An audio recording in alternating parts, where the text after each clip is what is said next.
அனைவருக்கும் வணக்கம். நான் பிரபாகரன், ஜோதிடர், சென்னையிலிருந்து பேசுறேன்.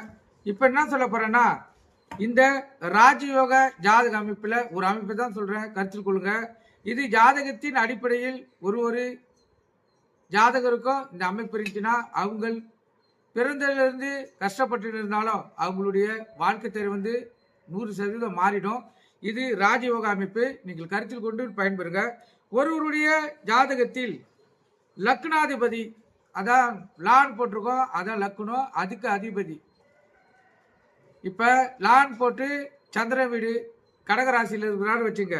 அந்த கடகனுக்கு அந்த கடக லக்னம் அவர் தான் லக்னாதிபதி. கருத்தில் கொள்ளுங்க. அந்த சந்திரன் உச்சம் பெற்று, அதாவது சந்திரன் அதே கடக லக்கணத்திலே இருந்து அவரை உச்சம் பெற்ற 2 கிரகங்கள் பார்க்கக்குள்ள, கருத்தில் கொள்ளுங்க, உச்சம் பெற்ற 2 கிரகங்கள் அவரை பார்க்கக்குள்ள இந்த ராஜயோக அமைப்பு ஏற்படும். கருத்தில் கொள்ளுங்க. அதே போல குரு, சனி, செவ்வாய் 3 பேரும் இணைந்து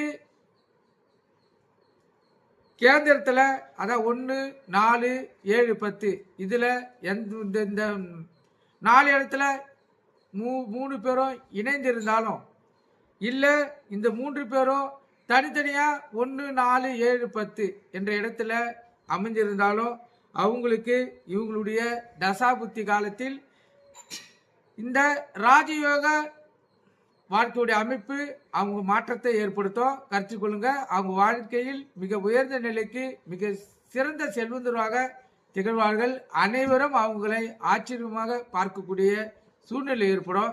இந்த ஜாதக அமைப்பு உங்களுடைய ஜாதக கட்டத்திலையும் உங்கள் பிள்ளைகளுடைய ஜாதக கட்டத்திலும் இருக்குதா பாருங்க.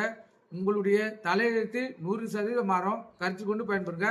நன்றி, வணக்கம்.